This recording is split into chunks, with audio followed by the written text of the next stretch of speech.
Madame, monsieur, bonjour, bienvenue sur le circuit Paul Ricard, bienvenue à l'occasion de la grande finale du championnat de France FFSA des circuits. Nous sommes très heureux de vous accueillir ici sous le soleil du Var, soleil revenu parce que ce matin on avait plutôt un ciel bien gris, mais effectivement peu à peu les éclaircies sont là. Vous voyez que les températures sont agréables, 20 degrés pour l'instant, très peu de vent, 13 km/h seulement pour cette avant-dernière course, finalement dernier rendez-vous mais avant-dernière course du championnat de France FFSA GT. Et pour vous commenter cette épreuve en notre compagnie, nous accueillons comme d'habitude sur ce circuit long de 5 km 842 mètres, c'est la version longue qui sera utilisée, ça n'était plus arrivé depuis longtemps dans le cadre du championnat de France FFSA des circuits. Et nous accueillons donc ici notre comparse habituel, Laurent Mercier. Bonjour Laurent. Bonjour Thomas. Ravi de vous retrouver sur ce magnifique circuit Paul Ricard qui fait l'actu forcément quand on parle de sport automobile français. C'est ici effectivement qu'aura lieu en juin prochain, faut-il vous le rappeler, le Grand Prix de France. Saison qui ont perdu un petit peu pied avec les hommes de tête en milieu de saison et qui comptaient revenir sur cette finale au meilleur de leur forme. Oui, effectivement, ils ont joué de malchance aussi. Ils ont joué devant, mais ils ont parfois joué de malchance. Les frères Lamic, un arrêt obligatoire entre la 25e et la 35e minute pour changer de pilote. Voici les règles du jeu de ce championnat de France FFSA GT, 11e et avant-dernière course de la saison. C'est parti. Ça devrait, en tout cas, voilà, c'est fait. C'est parti avec un excellent départ de Max Brams avec la McLaren 570S depuis la pole position. Il devrait virer en tête. Excellent départ également derrière de Robert Consani, même s'il se fait déborder par la BMW de Frédéric Joret qui est passé en deuxième position. Robert Consani troisième. Important pour Robert Consani avec une Ginetta moins rapide en vitesse de pointe. Antoine, de faire le trou directement par rapport à ses poursuivants immédiats. Oui, c'est sûr que effectivement pour la Ginetta, cette configuration de 5-8, elle est peut-être un petit peu moins propice pour lui. Il va falloir qu'il se bagarre un tout petit peu plus s'il veut rester aux avant-postes, notamment dans ce premier tour où tout le monde est l'un derrière l'autre. Et donc essayer de rester au contact. Robert Consani, elle est rapide sur un tour, la Ginetta, un peu moins, on l'a dit, en ligne droite. Le danger, Antoine Leclerc, évidemment, c'est s'il se fait doubler Robert Consani par des voitures plus rapides en ligne droite, forcément c'est plus difficile de dépasser aussi, de reprendre sa place ensuite. Ouais, c'est sûr qu'il va falloir qu'il fasse attention, qu'il soit malin, et après une fois qu'il se sera fait dépasser, c'est vrai qu'il va falloir qu'il se bagarre dans la partie où il sera un petit peu plus à l'aise. C'est pour ça que ce premier tour est important pour lui. Pour le moment, il gère plutôt pas mal la situation. Il s'est mis à l'abri d'une attaque, notamment de la BMW qui, elle, en ligne droite, va plutôt vite. Donc, pour le moment, début de course très bien géré par Consani. Et on voit le classement. Max Brams qui est en tête.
c'est le cas pour le pilote néerlandais sur la BM. Malheureusement, sa suspension avant gauche a cassé.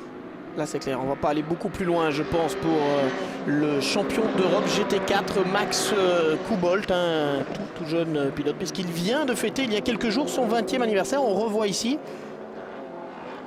en fait au moment où il freine sur le vibreur, est-ce que ça peut être, ces vibreurs, il y a des vibrations Antoine quand on passe dessus, notamment il y a un peu de relief? Ouais, il y a du relief sur ces vibreurs et la répétition au fil des tours fait que en plus c'est souvent sur des longs appuis, donc c'est éprouvant pour les mécaniques. Et un qui tire les marrons du feu finalement de cette histoire, c'est Robert Consani qui se retrouve en deuxième position. L'équipe Speedcar qui pourrait vraiment réaliser la toute bonne opération ici. Mais attention parce que derrière on a une deuxième McLaren qui est en train de revenir. Le Hongrois Zabamor dont on vous parlait tout à l'heure, pilote de l'équipe Vorskur, l'équipe néerlandaise qui a doublé Frédéric Johet pour prendre la troisième position.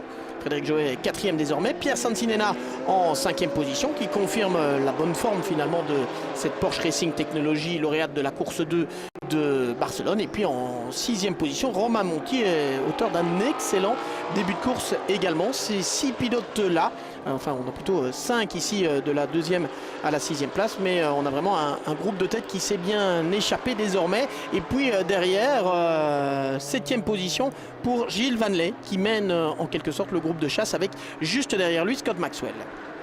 Gilles Vanley, il fait une course solide, mais ça commence à se creuser l'écart entre lui et Robert Consani pour, je pense, au deuxième relais. 10 secondes maintenant.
qui vient de remplacer David Hallyday, également un arrêt très propre de la part de l'écurie CD-Sport. On n'a toujours pas vu la Ginetta numéro 8 des leaders du championnat, Robert Consani, qui va céder sa place à Benjamin Larisse dans quelques instants. Donc stratégie décalée qui pourrait avoir une influence sur l'issue de cette course. Je vous laisse naturellement la monter. On est également pas loin de Racing Technology.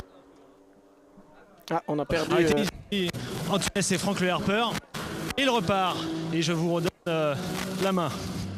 Merci Julien, on vous a perdu. On va voir là si Robert Consani décide de rentrer au stand. Là, il est un tout petit peu gêné par la McLaren. Est-ce qu'ils vont anticiper le pit stop ou non? Pour le moment, ça n'a pas l'air. Ouais, ça rentre par contre chez Racing Technology avec Pierre Sansinena qui va céder son volant à Jim Pla, alors que ça a l'air terminé pour Romain Monti qui faisait équipe avec Gaël Castelli. Ah, quel dommage, hein. Gaël Castelli qui avait été le premier leader du championnat à Nogaro. Il avait, avec Rodolphe Walgren, remporté la toute première course de la saison lors des Coupes de Pâques. Ça s'est malheureusement moins bien passé ensuite pour Gaël Castelli, l'ancien vainqueur de la Porsche Carrera Cup France notamment. Et puis ici, on a vu le changement effectivement du côté de la deuxième position. Il s'est fait doubler Robert Consani par Zaba Mor, mais il essaye de rester dans le rythme pour l'instant. Et Max Brahms, lui, toujours en tête de la course, compte carrément 10 secondes 4 d'avance sur Xaba Mor. Donc les deux McLaren survolent quand même ce début de course. Des McLaren qui ont souffert en début d'année, notamment à Nogaro, notamment à Pau, Antoine, qui sont des circuits peut-être un peu moins appropriés aussi. Oui, c'est vrai que la McLaren, pour le moment, elle a souffert tout au long de la saison. Mais les teams ont travaillé pour avoir roulé pour le team Hard Grand Prix. Je sais que c'est des férus de travail, donc ils ont dû faire des essais. Et aujourd'hui, la McLaren est plus dans le coup. La configuration du circuit certainement permet également cela. Alors même si la voiture de Hart a abandonné, l'auto marche, ça en est la preuve. Ils sont premiers et deuxièmes. Ils sont aux avant-postes depuis le début du week-end. Donc sur ce circuit, en tout cas, la voiture est bien dans le coup. Alors voilà, réussite de la BMW du Team France, numéro 6, engagé dans la catégorie AM avec le vétéran du championnat, Jean-Claude Lagnaise, qui s'extrait de la voiture, bien connu comme cascadeur de cinéma, notamment Jean-Claude Lagnaise. Et qui laisse donc sa place à Grégoire de Pau. Et Jean-Claude Lagnaise, un habitué qui fait partie vraiment des habitués du championnat de France FFSA GT depuis de nombreuses années, 70 ans. Il fait partie du championnat de France depuis 70 ans? Ah d'accord. Non, quand même pas. Âgé de 70 ans. Non mais il a 50 ans de sport automobile. Exactement. Vous le disiez. C'est 50 ans de licence qui reste sur des podiums, aussi bien à Manicourt qu'à Barcelone. Effectivement, ils ont bien progressé tout au long de la saison avec cette BMW. On parlait de la McLaren tout à l'heure, Laurent Mercier. Une remarque aussi par rapport à la performance de ces 570 GT4 ici. Juste pour rebondir sur l'équipe Verscure et Las Moras Racing, c'est une équipe qui a reçu ses McLaren quand même relativement tôt, donc qui a eu un petit peu plus de temps de rouler par rapport à celle de Energy by ART. Donc bon, forcément un petit avantage sur le papier pour ces équipes néerlandaises. Mais sympa en tout cas de voir dans un même peloton des McLaren 570S comme celle-ci avec le moteur V8 biturbo d'une part, et puis de l'autre côté des petites voitures plus abordables, il faut bien le reconnaître financièrement, que sont ces Ginetta G55 avec un moteur Ford V6 3 litres 7. On a des puissances très différentes aussi selon la balance de performance. On est à plus ou moins 330 chevaux pour la Ginetta, là où la McLaren évidemment peut bénéficier d'une puissance un peu supérieure. C'est ce qui fait tout l'intérêt aussi de cette compétition, Antoine Leclerc, c'est d'avoir des voitures qui sur un tour sont toutes plus ou moins aussi performantes, c'est le principe de la balance de performance, mais qui ont chacune leur spécificité. Exactement, et c'est vrai que maintenant le promoteur de ces championnats GT, SRO, maîtrise vraiment très bien cette balance de performance. Donc ça permet à des voitures très différentes, comme vous venez de le dire, entre une McLaren et une Ginetta, de pouvoir se bagarrer en piste et de faire des temps très proches. Et là, on a à l'image Romain Iannetta sur la numéro 19 de l'équipe TFT. On a la numéro 5 qui est la Porsche de l'équipe Riviera Motorsport, qui vient de quitter la voie des stands, cette voiture. Alors, qui avait pris le départ sur la Porsche numéro 5, messieurs? Eh bien, c'est Christophe Amon. Donc, c'est Lonnie Martins maintenant qui est au volant et qui est attaqué ici par l'Espagnol Ander Villarino, ancien triple champion notamment de la NASCAR Willow Euroseries, donc le championnat d'Europe de NASCAR en quelque sorte. Lonnie Martins qui résiste pour l'instant aux assauts d'Ander Villarino, mais qui a pu bien croiser la trajectoire à la sortie du S de la Verrerie, qui va venir s'intercaler ici à l'intérieur, et il va passer Ander Villarino. Il est le mieux placé, en tout cas c'est fait effectivement. Changement avec la Porsche numéro 2 de l'équipe TFT, le TFT Racing Porsche Zentrum Oberer Zurich C, pour être tout à fait précis, qui est donc le centre Porsche de Zurich, Niki Ludwiller étant sponsorisé par ce centre Porsche, le sien, et qui est le sien. Voilà, on n'est jamais aussi bien servi que par soi-même évidemment. Et on attend les leaders là, et on s'arrête du côté de chez Robert Consani, également du côté de chez Zaba Mor. Et on va retrouver Julien Billotte dans la pit lane. Julien, on vous écoute. Thomas, je suis au bout de la pit lane où je vois la Ginetta numéro 8 qui arrive, celle de Robert Consani, pour effectuer le changement de pilote obligatoire. Et Benjamin Lariche qui véritablement se jette pour aider son coéquipier à sortir. C'est définitivement l'un des moments clés de cette première course du week-end. Rappelons que Robert Consani et Benjamin Lariche avait 2 points d'avance à l'entame de cette première course du week-end dans le classement. Programme, on voit qu'on est en train de sangler Benjamin. Robert qui s'est extrait assez rapidement. Alors il faut le rappeler, hein, vous l'avez rappelé, un temps réglementaire pour cet arrêt, donc il ne faut pas confondre vitesse et précipitation. Ils sont actuellement en train de régler les derniers détails, les mécaniciens qui font le tour de la voiture pour vérifier que les points vitaux sont OK. Et on va voir, ça va être intéressant. On va vous retransmettre d'ailleurs la parole très vite, hein, Thomas, Antoine et Laurent, pour voir où ressort cette Ginetta numéro 8 dans le classement pour vivre cette seconde moitié de course qui s'annonce palpitante.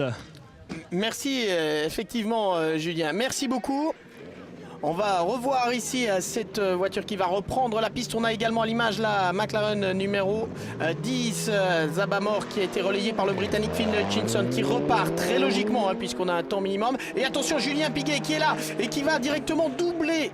Et ça c'est important évidemment, Benjamin Lariche, Julien Piguet qui se retrouve donc derrière la McLaren. À mon avis messieurs, on doit avoir aussi la McLaren numéro 99 qui est quelque part devant. On ne l'a pas pour l'instant à l'image. Ouais, il est devant, hein. Il avait 11 secondes d'avance sur Julien.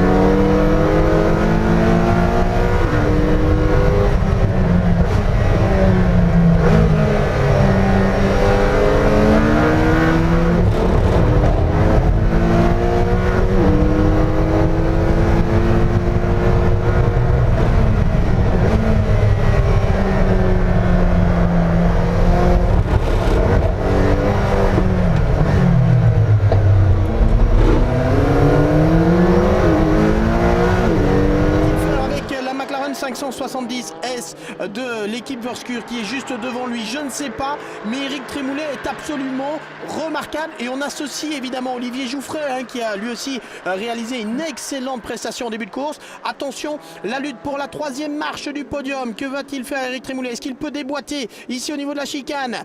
Il se montre, en tout cas il met la pression, Antoine Leclerc derrière Finn Hutchinson, essayer de pousser le Britannique à la faute. Voilà, c'est fait, Finn Hutchinson a tiré tout droit et Eric Trémoulet va prendre la 3e position. Fantastique remontée.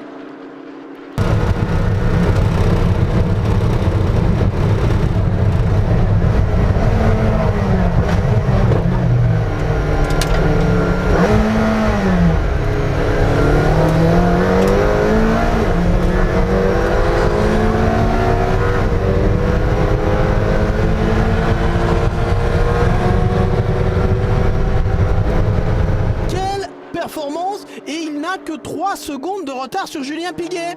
Il reste 7 minutes. Est-ce que c'est jouable, Antoine Leclerc, pour je vous vois regarder les chronos. Est-ce que c'est jouable pour Eric Trémoulet de revenir également sur Julien Piguet?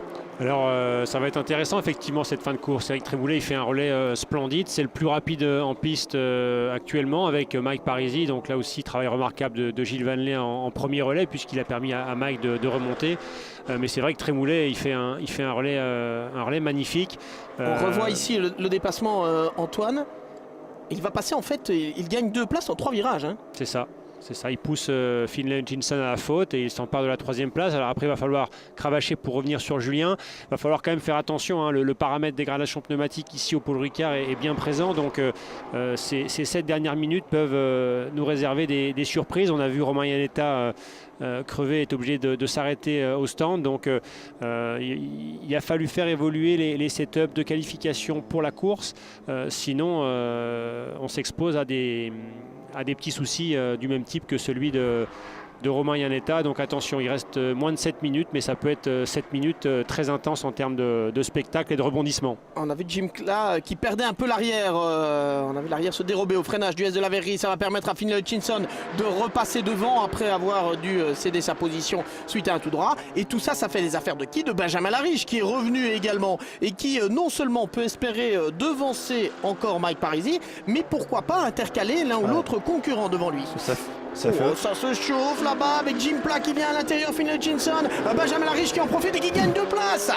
Il gagne 2 places, Benjamin Lariche. Et voilà, maintenant, ça change totalement la donne, évidemment, au niveau du championnat, avec un Mike Parisi derrière qui surveille tout ça à distance, qui se dit non, non, mais toi, Benjamin, tu vas pas t'échapper. Hein. Je vais moi aussi doubler cette McLaren. Je vais moi aussi doubler Jim Plas. Je t'ai en point de mire. Je ne vais pas te lâcher. Même remarque pour Éric Trémoulet par rapport à Julien Piguet. Oh, quelle fin de course magnifique. Jim Plas qui est à l'intérieur là-bas pour essayer de reprendre l'avantage. Ils sont passés tous les deux avec une meilleure vitesse de pointe. Et on a Finn Hutchinson qui tire tout droit. Jim Plas qui tire tout droit et qui se touche.